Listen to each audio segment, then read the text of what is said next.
What's going on, everyone? John Rettinger from Techno Buffalo here with an unboxing that I am really excited about ever since I saw this guy unveiled at Mobile World Congress. This is the Samsung Galaxy S6 Edge. Just like the Galaxy S6 with a few new tweaks. If you didn't get a chance to check out our Galaxy S6 unboxing, we'll link that down below.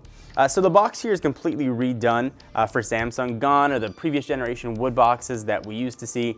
You now have got a more sleek design with a new font on top, so Adios Wood.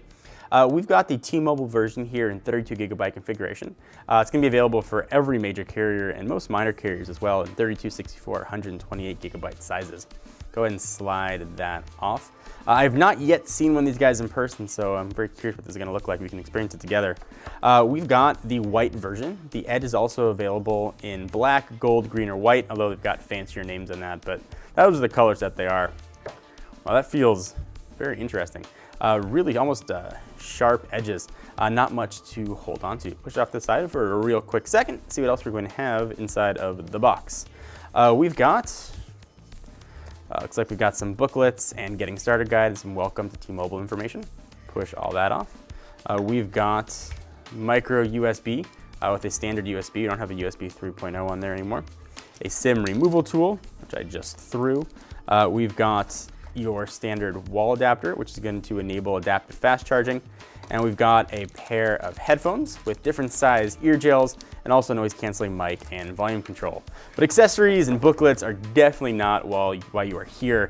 Let's take a look at the Edge together. I'll power it on, I'll run through the specs and everything about it. Let's start with what we got going on the sides. You've got a volume rocker up and down on the left. On the right hand side, power and lock button. On the Galaxy S6, this is where you have your SIM. Obviously, there's not much room here on the Edge, so that's been moved to the top. You got some IR sensor, noise canceling mic. You can see the antenna bands on the bottom. That probably looks very familiar to you if you're a phone fan. You got a 3.5mm headset jack, micro USB port, noise canceling mic, and speaker that's now on the bottom, which should sound better than speakers that are rear facing. Coated front and back in Gorilla Glass 4. And speaking of the back, we don't have any T-Mobile branding here at all, but you do have Galaxy S6 Edge branding. I'm gonna go ahead and get this guy set up and we'll finish the rest of the tour. You are looking at a almost identically spec'd phone as Galaxy S6 with a few exceptions. It's a 5.1-inch screen, and that's from corner all the way down to corner on both of the edges. This time around, it's a Quad HD Super AMOLED. It's got a resolution of 2560 by 1440, meaning it has a 577 ppi, which is a really high resolution. Underneath this camera hump right there, and it's a very pronounced camera hump, is a 16 megapixel sensor that can be activated in 0.7 seconds. It's got auto real-time HDR. One of the features Samsung's touting is a double tap of the home button. Go ahead and pull up that camera.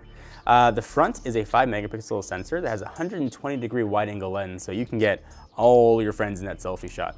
It's the first time we've seen the Exynos series processor make its way to US phones. It's an octa-core processor. It actually has two quad cores, one at 2.1 and one at 1.5, and of course it's 64-bit. 3 gigs of RAM in here. Available storage of 32, 64, or 128. You're not going to find any micro SD card slot because it don't have one. So make sure you get the storage size that's going to work for you. A little bit bigger battery than we have in the Galaxy S6, 50 milliamp hours bigger. It's 2600 milliamp hours. It's going to be available, as I mentioned, in black, gold, green, or white. So what can you do with the Edge? There's a lot of stuff you can do with it. Also, it just looks very cool. So if the device is turned off, I haven't done much in the settings, but if you give it a little rub, let it know you love it, you'll get some stuff that'll pop up on the side. You can see now it's got a clock and stuff set up there. It'll give you news and anything else you want to configure. And if you want to configure stuff, which I'm sure you do, we'll go into settings. And now we've got something here for Edge Screen. And I should mention that if you're looking at the Note Edge, the same apps that work on that for the Edge are not going to work here on the Galaxy S6. It's got Edge lighting and Edge people, and what that's going to do to create a row of different colored icons for different people. And if you have the phone turned upside down, it'll glow the color of the people that are calling, so you can see who's messaging you. You can see what other things you can do with the Edge. And of course, we will test all of this when we do our full review. It's being powered by Android 5.0. It's actually 5.0.2, I believe, and hopefully we'll get 5.1 on here at some point. Let's see what we got. 5.0.2 Lollipop. So you're going to get a kind of a cool combination of Lollipop and Samsung's TouchWiz. Samsung has made this 40% lighter in the bloatware department. You can really see that when you go to apps. There's just that. You got a couple folders certainly, but not that much. In fact, you can remove the Samsung apps that you don't want to use. And of course, Samsung would be happy for you to download more from their own app store. Pull this down, you can see a combination of Lollipop notifications and then the Samsung shortcuts. You can access more or edit how that's going to look depending on what you want to do. It feels really nice in the hand. You don't get that same sort of cool feeling you get with almost bigger bezel on the Galaxy S6, but this phone looks unlike anything else I've ever seen. A question I had when I first turned it on was, am I going to get the full screen resolution, or is it going to sort of cut off where it starts to edge down on both sides?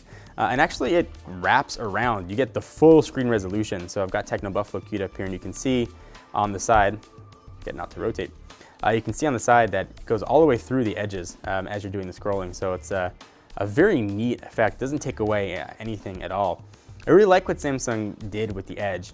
You get almost the same specs as you get on the Galaxy S6, but something new and different. So if you don't use the Edge features, you still get the same very highly spec'd flagship phone from Samsung. If you want to see more Galaxy S6 Edge coverage, hit the big subscribe button. We're going to be doing a ton more on this guy. We'd love to hear your thoughts on it. We have new videos coming out seemingly every day. Until next time, I'm John Renger from Techno Buffalo. See you guys next video. Bye-bye.